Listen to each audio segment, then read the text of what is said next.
Ya patut dipertanyakan sih. Apa yang patut dipertanyakan? Hapus makeup with me sambil aku cerita kerjaan tentang color analyst. Aku nggak tahu ini udah story time keberapa. Tapi benernya aku story time itu bukan untuk menjelek-jelekkan customer, melainkan ini lebih ke Kalau cerita yang ini itu ngakak banget juga. Aku pernah ada beberapa orang malah sih, ini beberapa kejadian. Mereka itu pada kayak masuk terus, oh annyeonghaseyo, annyeonghaseyo.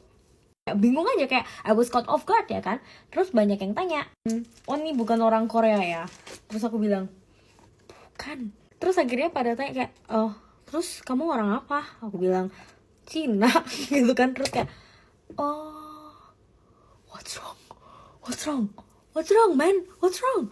Ada juga yang orangnya nggak tahu kenapa dia tuh marah. Hai, aku mau personal color tapi kamu harus pakai full bahasa Korea. Terus aku bilang, tidak bisa gitu kan. Terus dia bilang, kenapa nggak bisa? Ya nggak bisa. Terus dia bilang, oh aku pikir kamu sekolahnya di Korea.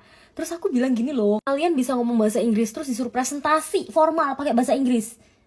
Ya kadang kayak gitu nggak sih? Kayak ya aku nggak nyaman, aku maunya yang ngobrol sekalian gitu loh. Dia bilang, beneran sekolah di Korea nggak nih? Kenapa sih? Iya, tapi aku bahasa sehari-hari itu bukan pakai bahasa Korea. Terus dia bilang, ya patut dipertanyakan sih. Apa yang patut dipertanyakan? Jadi akhirnya ya udah aku bilang kayak ya aku hanya menyediakan personal color bahasa Indonesia dan Inggris ya. Kamu mau booking atau tidak? Bahasa Inggris atau bahasa Indonesia gitu kan. Terus dia bilang kayak ya harusnya sih bisa ya bahasa Korea. Aku bisa bahasa Rusia pun belum tentu aku mau buka personal color pakai bahasa Rusia. Padahal itu bukan sesuatu hal yang membuat aku marah sih. Aku cuma kayak lah kenapa sih? By the way, this was my micellar water. No endorse, tapi kalau orang-orang di studioku bilang ini nyaman banget karena nggak keset gitu. Kalau kalian lihat juga masih gluey-gluey kan?